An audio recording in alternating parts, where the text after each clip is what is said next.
નમસ્કાર, આપ જોઈ રહ્યા છો સ્પાર્ક ટુડે ન્યૂઝ. મિત્રો, જે પ્રમાણે હાલ અત્યારે વિદ્યાર્થીઓ 10th 12th ભણી અને કોલેજ કરીને પોતપોતાની એક કરિયર બનાવવાની શરૂઆત કરતા હોય અને તે જ અંતર્ગત અલગ અલગ ક્ષેત્રમાં પોતાનો ઉત્સાહ દાખવતા હોય છે. મેડિકલના વિદ્યાર્થીઓ પણ 12th સાયન્સ બાદ અલગ અલગ કોર્સ સિલેક્ટ કરતા હોય છે. ફાર્માસ્યુટિકલ કંપની એ ઇન્ડસ્ટ્રીની વાત કરીએ તો અત્યારે તેમાં પણ જેવો સ્કોપ છે. દવાઓ બનાવતી અલગ અલગ કંપનીઓમાં વિદ્યાર્થીઓને ઇન્ટરેસ્ટ પડતો હોય છે અને ફાર્માસ્યુટિકલ કંપનીમાં પણ વિદ્યાર્થીઓ પોતાનો ઇન્ટરેસ્ટ દાખવતા છે. અમારી સાથે કોસ્મિકોન જે એક સોસાયટી કહેવાય તેના જ મુખ્ય મહેમાનો ઉપસ્થિત છે. રાજન વ્યાસ સર, મનંદ સર પણ ઉપસ્થિત છે અને હિરેન સર કે જેઓ પ્રેસિડેન્ટ છે. કોસ્મિકોન આ એક એસોસિએટ કહી શકાય, તે આ જ રિલેટેડ કામ કરી રહ્યું છે. મિત્રો, જે પ્રમાણે અલગ અલગ રીતે ફાર્માસ્યુટિકલ કંપનીના બેનિફિટ્સ અંતર્ગત તેઓ માહિતી લઈને આવે છે, પહેલો તો તેઓની પાસેથી એ જાણવાનો પ્રયત્ન કરીશ કે આ કોસ્મિકોન શું છે. What is the Cosmicon? Mic. કોસ્મિકોન્ફ એકચ્યુઅલી છે ને ઇટ ઇઝ ઓર્ગેનાઇઝ બાય, એટલે અમારી સોસાયટીએ ઓર્ગેનાઇઝ કર્યું છે. આશ્રય કહેવાય છે.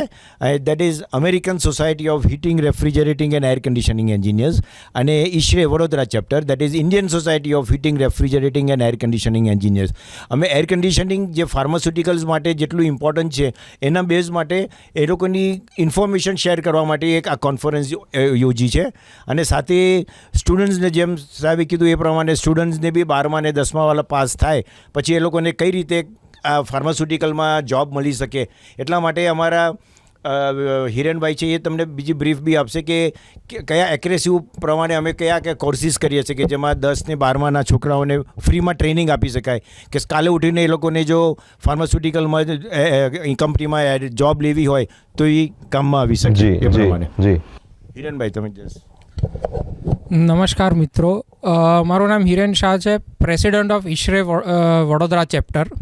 અમારી જે સોસાયટી છે એ HVAC ને એર કન્ડિશનિંગ રિલેટેડ, જે અત્યારે કહેવાય કે તમે કોઈ બી વસ્તુ લો તો એર કન્ડિશનિંગ રિલેટેડ તમારે ચાલે નથી, એના વગર ચાલે એવું છે નહીં. તો અમે એર કન્ડિશનિંગ રિલેટેડ બધા કોર્સિસ ચલાવીએ છીએ, ITIમાં બી ચલાવીએ છીએ જે ફ્રી ઓફ કોસ્ટ હોય છે. અને પછી જ અમારા જેવા બધાની ફેક્ટરી હોય કે ત્યાં આગળ અમે એમ્પ્લોયમેન્ટ પણ આપીએ છીએ. તો દરેકને વિનંતી, જો કોઈને આ સેક્ટરમાં પોતાનું કેરિયર બનાવવું હોય તો we are going to help them. Thank you.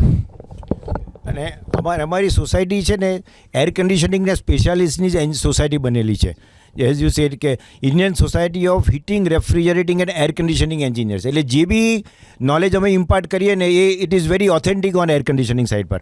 અને એનું જે સર્ટિફિકેટ જેની પાસે હોય એને ફાર્મા કંપની અને બીજી બધી કંપનીમાં બી એ સર્ટિફિકેટના બેઝ ઉપર જોબ મળી શકે છે.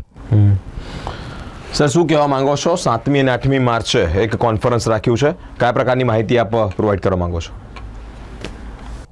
7મી અને 8મી માર્ચે આ એશ્રે વેસ્ટ ઇન્ડિયા ચેપ્ટરના ઈશ્રે દ્વારા આ કોસ્મિકોન કરીને કોન્ફરન્સ રાખવામાં આવી છે. આ કોન્ફરન્સ પર ફાર્માસ્યુટિકલ ઇન્ડસ્ટ્રી માટે ઇન્ડોર એન્વાયરમેન્ટ કંટ્રોલ્સ ઉપર ઘણા બધા નામીન સ્પીકર્સ આવશે અને ઘણા બધા ટોપિક્સ પર બોલશે. એપ્રોક્સિમેટલી 7 થી 8 સ્પીકર્સ છે અને 15 જેટલા પેનલિસ્ટ છે. આ પેનલિસ્ટ એવું ડિસ્કશન કરશે કે જે ફાર્માસ્યુટિકલ ઇન્ડસ્ટ્રીમાં ફાર્મા ઇન્ડસ્ટ્રીને શું તકલીફ પડી રહી છે HVAC તરફથી, અથવા ક્યાં ઇમ્પ્રુવમેન્ટ થઈ શકે, ક્યાં સારું થઈ શકે, અથવા ઓવરઓલ દવાની ક્વોલિટી આપણી કેવી રીતે ઇમ્પ્રૂવ કરી શકાય.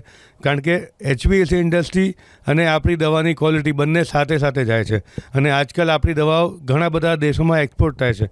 તો આપણી દવાની ક્વોલિટી જેટલી સારી થશે એટલો આપણો એક્સપોર્ટ બિઝનેસ પણ વધશે, એટલી આપણા માટે એમ્પ્લોયમેન્ટ પણ વધશે. એટલે આખું એક પ્રોસેસ એવો છે કે જેમાં જો સારી ક્વોલિટીની વસ્તુઓ બનાવવા માટે સારું એન્વાયરમેન્ટ મળવું જોઈએ.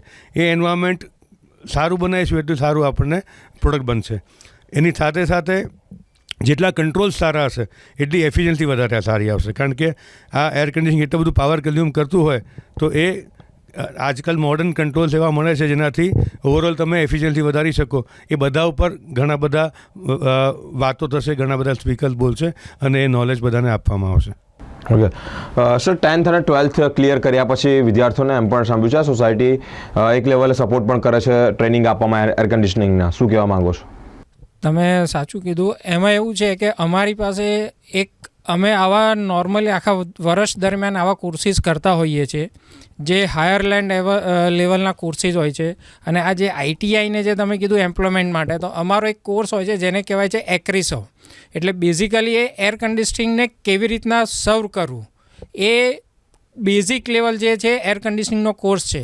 એ અમે અત્યારે દશરથ ITI અને ગોરવા ITIમાં ઓલરેડી અમે કન્ડક્ટ કરી રહ્યા છે, ફ્રી ઓફ કોસ્ટ કન્ડક્ટ કરી રહ્યા છે. અને અમારા જ મેમ્બર્સો જે વેલ એજ્યુકેટેડ છે એ લોકો ત્યાં આગળ એ લોકોને ટ્રેનિંગ આપી રહ્યા છે, પ્રેક્ટિકલ પ્લસ ટેકનિકલ બંને ટ્રેનિંગ આપી રહ્યા છે. જે થકી એ છોકરાઓ જે ITI વાળા છે એ ભવિષ્યમાં કાં તો પોતાનો ધંધો શરૂ કરી શકે છે, કાં તો અમારા સર્ટિફિકેટથી અમારા જેવા જે મેન્યુફેક્ચરર છે આ ઇન્ડસ્ટ્રીના ત્યાં આગળ એ લોકોને જોબની ઓપોર્ચ્યુનિટી પણ મળી શકે છે. ઓકે, 7મી અને 8મી માર્ચે કોન્ફરન્સ યોજાવા જઈ રહ્યો છે. મુખ્ય અતિથિ તરીકે, ચીફ ગેસ્ટ તરીકે કોણ કોણ ઇન્વાઇટ થયા છે? 7મી માર્ચે અમે ચીફ ગેસ્ટ તરીકે વડોદરાના લોકલાડીલા જે MP છે ડૉક્ટર હેમાંગ જોશી એમને અમે ઇન્વાઇટ કરેલા છે.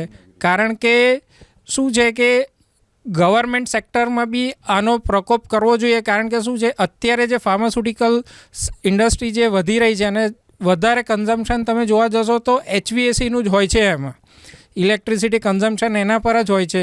અને જેમ આપણા PM સાહેબે કીધું છે કે ભાઈ 2070 સુધી આપણે ડીકાર્બોનાઇઝેશન પર ફોકસ કરી રહ્યા છે, તો અમારી સોસાયટીનો ઈશ્રી અને આશરોનો બી એ જ મોટો છે કે આપણે PM મોદીના જે સ્ટેટમેન્ટ છે એને સહયોગ આપી શકીએ.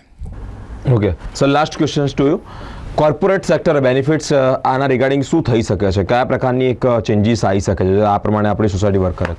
સી કોર્પોરેટ સેક્ટર્સમાં આ એર કન્ડિશનિંગ ને રેફ્રિજરેશન છે ને એક સ્પેશિયલાઇઝ કોર્સ છે. એટલે એમાં જે વેલ ટ્રેન કોઈ બી એક નોર્મલી પાસ થઈને એન્જિનિયર જાય એના કરતાં આ જે સ્પેશિયલાઇઝ કોર્સ કરીને જાય તો વધારે ફાયદો થાય. અને આ કોન્ફરન્સ એટેન્ડ કરે એના પરથી એને જે ઓથેન્ટિક નોલેજ ઇમ્પાર્ટ થશે કે જે કાલ ઉઠીને ફાર્માસ્યુટિકલવાળાઓને ફાર્માસ્યુટિકલમાં જેમ આપણી દવાની ક્વોલિટી બી વધારી શકે, સારી કરી શકાય. જેમ નોર્મલી કેપ્સ્યુલ ને બધા માટે તમારે લો ટેમ્પરેચર, લો હ્યુમિડિટી જોઈએ તો જ કેપ્સ્યુલની ક્વોલિટી સારી થઈ શકે અને તો જ એક્સપોર્ટમાં બી એક કામ આવી શકે. તો એ અહીંયા આ કોન્ફરન્સ એટેન્ડ કરવાથી એમને એના માટેની ડિટેલ નોલેજ મળી શકે. જે અમે લોકો એક રેપ્યુટેડ ફાર્માસ્યુટિકલ કંપનીઝમાંથી બધા સ્પીકર્સ બોલાયા છે.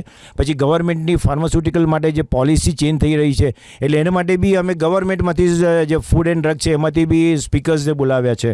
અને છેવટે પેનલ બી ડિસ્કશન કરેલું છે. એટલે એમાં બી it will be a interactive session. એટલે જે અમારે ઓડિયન્સ આવ્યા છે જે એટેન્ડ કરવા માટે એમાંથી બી એ લોકો ક્વેશ્ચન પૂછી શકે, કેમ કે આ બધા એક્સપર્ટ છે એ લોકોની ફિલ્ડના, તો એ લોકોને ઓથેન્ટિક નોલેજ બી આપી શકાય. તો ફાર્માસ્યુટિકલ ઇન્ડસ્ટ્રીને એનાથી ઘણો ફાયદો થઈ શકે. ઓકે સર, 10th અને 12th પછી જે વિદ્યાર્થીઓ ક્લિયર કરે છે એક્ઝામ, ઓકે, અને ત્યારબાદ તમે આ કોર્સ આપો છો, વિદ્યાર્થીઓ પર કયા પ્રકારના ફાયદા, એડવાન્ટેજ તમે જોઈ રહ્યા છો? શું માનો છો? આપણે જોવા જઈએ તો ઇન્ડિયામાં યુથ કેટલું મોટું છે. એટલે આપણે 50% કરતાં વધારે લોકો ઇન્ડિયામાં યુથ છે. એટલે આપણો દેશ આગળ વધી શકે એવું બધા આપણે માનીએ છીએ અને ખરેખર બહુ તેજ ગતિથી આપણે આગળ વધી રહ્યા છે. તો આપણે બધા જેટલું એમ્પ્લોયમેન્ટ ક્રિએટ કરી શકીએ એટલું આપણો દેશ જલ્દીથી આગળ વધી શકે. તો એર કન્ડિશનિંગ એવું ફિલ્ડ છે જે અત્યારે દર વર્ષે એટલું ફાસ્ટ ગ્રો થઈ રહ્યું છે કે જેની કોઈ લિમિટ નથી. તમે વિચારી શકો કે હવે AC વગર કોઈ રહી નથી શકતું. બધાને કમ્ફર્ટ લેવલ જોઈએ છે. મોલ્સ હોય, હોટલ્સ હોય, ઘર હોય, બધે જ AC જોઈએ છે. તો વિચાર કરો કે આટલા બધા AC ફિટ કોણ કરશે, લગાડશે કોણ, સર્વિસ કોણ કરશે, મેન્ટેન કોણ કરશે? એટલે બહુ જ મોટો સ્કોપ છે. એટલે હું નિવેદન કરું છું કે ગામ લોકો આ ઇન્ડસ્ટ્રીમાં જોડાય, ITI કરે. 10-12 પછી ITIના કોર્સિસ છે જે સ્પેસિફિકલી એર કન્ડિશનિંગ માટે છે અને આ કરવાથી ઘણા સારા પૈસા કમાઈ શકો છો. શરૂઆત બી કરશો તો 10-15 રૂપિયા મહિને તો ક્યાંય નથી ગયા. એટલે આ ફિલ્ડ એવું છે કે જે તમને વેલકમ કરે છે અને આ ફિલ્ડમાં ખરેખર બહુ સારી રીતે પૈસા કમાઈ શકો ને બહુ આગળ વધી શકો તેમ છો. Thank you so much. 7મી અને 8મી માર્ચે વૈશ્વિક ઓડિટોરિયમ ખાતે મિત્રો એક કોસ્મિકોન્ફ એક સેમિનારનું પ્રેસ કોન્ફરન્સનું આયોજન કરવામાં આવ્યું છે. વિદ્યાર્થીઓને ખૂબ સારી રીતે એવી રીતે સપોર્ટ મળી શકે છે. કારણ એનું એ છે કે ત્યારે જે પ્રમાણે ફાર્માસ્યુટિકલ ઇન્ડસ્ટ્રી ગ્રોથ થઈ રહી છે અને તેને લઈને જ એર કન્ડિશનિંગના કોર્સ પણ વિદ્યાર્થીઓને કરવામાં આવે છે. સર, એક વસ્તુ જાણવા છે, જે વિદ્યાર્થીઓ ઇન્ટરેસ્ટ લેવા માંગે છે, કોઈક process, online process, offline process? એ જ કહું છું. એટલે એ જે કોલેજના વિદ્યાર્થીઓ છે, ફાર્માસ્યુટિકલ્સમાંથી આવતા હોય કે એન્જિનિયરિંગમાંથી આવતા હોય, એ લોકો માટે ફ્રી ઓફ ચાર્જ છે અમે અહીંયા આગળ. અને જે એ લોકોના જે ટીચર્સ હશે એ લોકો માટે બી ફ્રી ઓફ ચાર્જ છે. એ લોકો આ 7 ને 8માં આવીને એટેન્ડ કરી શકે. ત્યાં રજિસ્ટ્રેશન કરવાનું, એમ લોકોની કયા કોલેજમાંથી આવે છે એ લોકોનું આઈ કાર્ડ ને એવું આપશે તો ફ્રી ઓફ ચાર્જ રજિસ્ટ્રેશન થશે અને આખો દિવસનો કોન્ફરન્સ એ લોકો એટેન્ડ કરી શકશે. ઓકે. 7મી અને 8મી માર્ચે સવારના 9 વાગ્યાથી મિત્રો જે પ્રમાણે તેઓ જણાવ્યું તે જ પ્રમાણે ઇન્ટરેસ્ટેડ વિદ્યાર્થીઓ આમાં ઇન્ટરેસ્ટ લઈ શકે છે અને પોતાની ફિલ્ડ, પોતાના કરિયર બનાવી શકે છે. ખૂબ સારું એવું કામ આ સોસાયટી કરી રહી છે. ત્યાંના વેલ રેપ્યુટેડ કહેવાય કે વેલ નોન નોલેજેબલ પર્સન હોય આ ફિલ્ડના, તેઓ પણ આવવાના છે. સરકાર તરફથી પણ ઘણા બધા મહાનુભાવોને ઇન્વાઇટ કરવામાં આવ્યા છે, તેઓ પણ પધારવાના છે.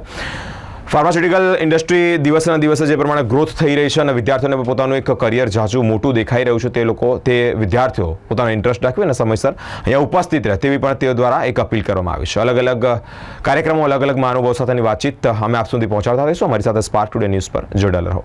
કેમેરામેન અખિલ સાથે હું બિરેન, સ્પાર્ક ટુડે ન્યૂઝ.